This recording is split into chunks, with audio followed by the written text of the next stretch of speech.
And I'm sorry, United fans, you're not going to like this, but City is the new top dog. I've been hesitant, but Man City have genuinely been better than you now for almost a decade. The time's come to admit it. Manchester is 100% blue.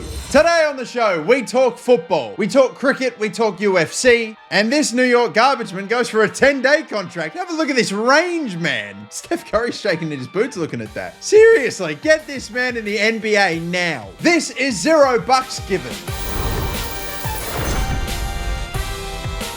My name is Jake Buckley, also known as the Master Bucks. You may call me what you will. This is the show where we recap the entire week that was in sport. So let's see what you, the people, had to make of it all.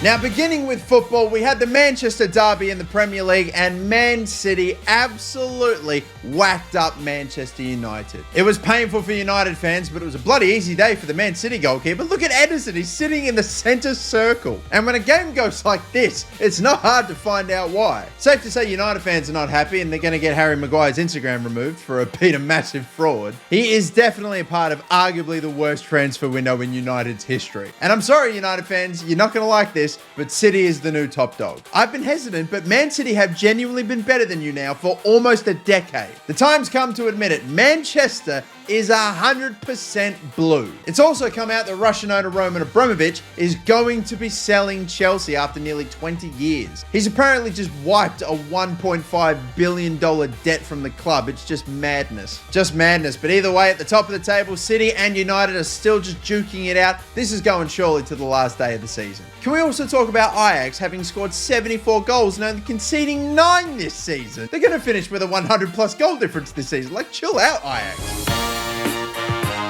Moving on to cricket, of course, the Australia versus Pakistan test is currently being played right now on an absolute road. In fact, it's not even a road, it's a damn highway. Route 66 would have been a better pitch than this. Just pay out on the draw now, seriously. I mean, like, there's been 11 wickets taken in 4 days. Waited all this time for a test in Pakistan to get crappy weather, no result, but at least it looks scenic, eh? And we don't really get serious on this show, but let's get serious for a second. The tragic news, of course, of Shane Warne passing away at age 52. And not just him either, of course. We tragically lost Rod Marsh as well. We can't forget about him only a day before. Rest in peace to the King of Spin, a complete genius as the Barmy Army put it, and well, he terrorized them for years, and yet everyone is mourning. Sunil Gavaskar took an interesting approach by trying to downplay his achievements and say he wasn't that great against India. So, I mean, yeah, you know, he's a flog. I think it's time to rename the Border Gavaskar Trophy after that, maybe. Maybe like the Border Collie or something. The Border Collie, actually, you know, that sounds great. Yeah, go with that. But rest in peace to the greatest loss to Australia since Steve Irwin, Shane Warne. You will be missed.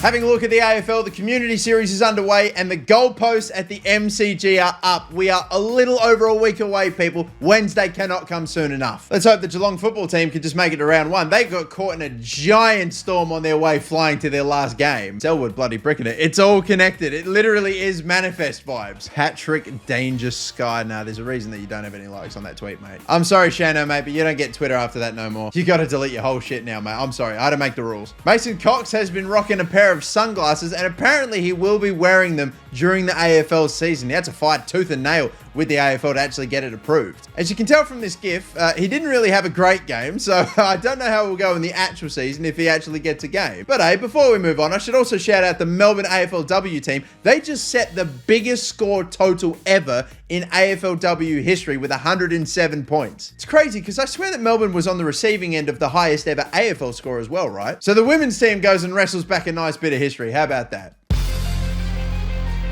And we also had UFC 272 over the weekend with Colby Covington getting the job done against Jorge Masvidal in his hometown of Miami as well. That'll surely tee up a fight with Dustin Poirier, and that should be a beauty. And this was probably Drake watching that whole fight because, well, he wouldn't have been too happy because he had about like 275k worth of crypto staked on Masvidal. Yeah, the curse continues. Drake after 275k on Masvidal. Oh, actually, Ben Askren versus Jorge Masvidal. I would take this. Let's dig him out of whatever, I don't know, ditch Jake Paul put him in. And I would 100% want this, you know. There's nothing better than putting two washed fighters together to see who's the most washed. Can we also shout out Rafael dos Anjos having a belter of a fight, by the way. He is well and truly back to his best. And also shout out UFC fighter Kevin Holland, not necessarily for his performance, but just for giving us an absolutely outstanding gift that has so many applications. When people ask, how's your life going? I mean, oh, yeah, going great, mate.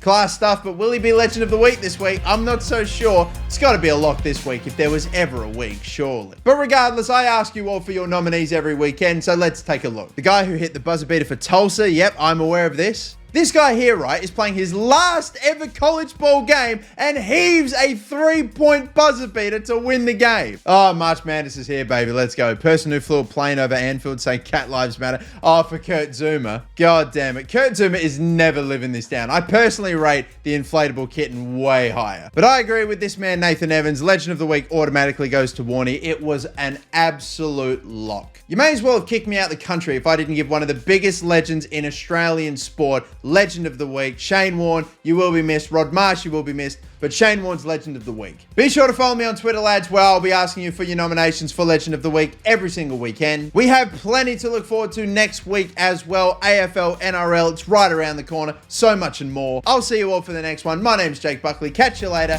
and bye-bye.